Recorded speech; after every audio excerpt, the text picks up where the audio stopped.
I brought in a collection of Tennessee pearls that are found here in the rivers of Tennessee, and it's been handed down. Some of them came from my grandmother and my mother, and then some have been given to me through the years. I've always loved them. When I was in high school, I would every week save my lunch money, and on Fridays, I'd buy a new Tennessee pearl for about $2.50, and they kept them in a cigar box underneath the counter. They weren't even on display back in the 50s. Huh. $2.50. It's a piece. And when you told me $2.50 originally, I'm thinking, gee, where'd she get $250 from back then? But no, it was $2.50. And then you have another story to share about these small ones when you used to find them. Oh, my grandfather, across from where we live is a creek bed. And they used to go over there and find them and flip and see who could flip them the furthest across to get them across the creek bed. The pearls, not the shells. The pearls. The pearls, unbelievable. They treated them just like they were marbles. Well, as you know, these don't come out of the Tennessee River very much anymore. Not at all. No.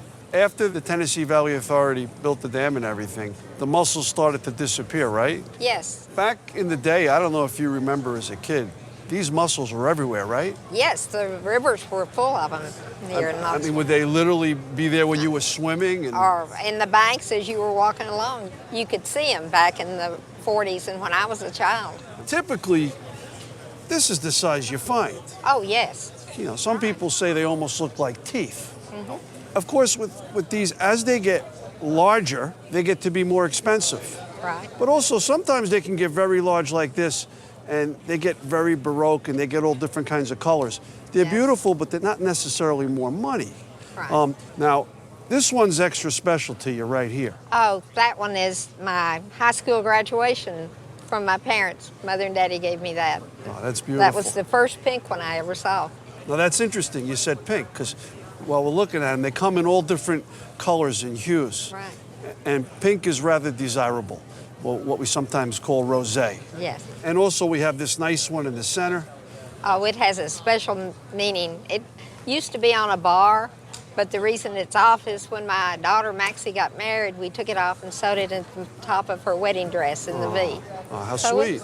They've all have got family attachments to them. That's fantastic, and it's so nice you held on to them. Now, I know when I tell you that the ones you bought for $2.50, Right. these pearls today could go for $300 and $400 each. You add up the whole necklace, and there's $1,200. Wow. Yeah, I mean, $2.50 each. That's right. Yeah. That's Um, wonderful. And I know the money's really not going to mean a lot to you, but there is a value to these because they're rare. The one that you got here with the rosé Yes. could be $2,000 today. Wow. This one over here could easily be $1,500. Ooh. These smaller ones are not that expensive. You could probably buy the whole bar pin for $200.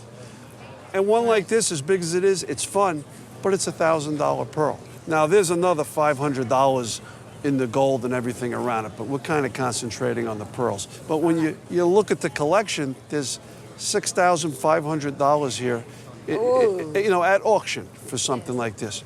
I have a daughter and a granddaughter. They're going to stay right there. Right. And for me, it was the stories you had that made this trip over here worthwhile. Well, thank you.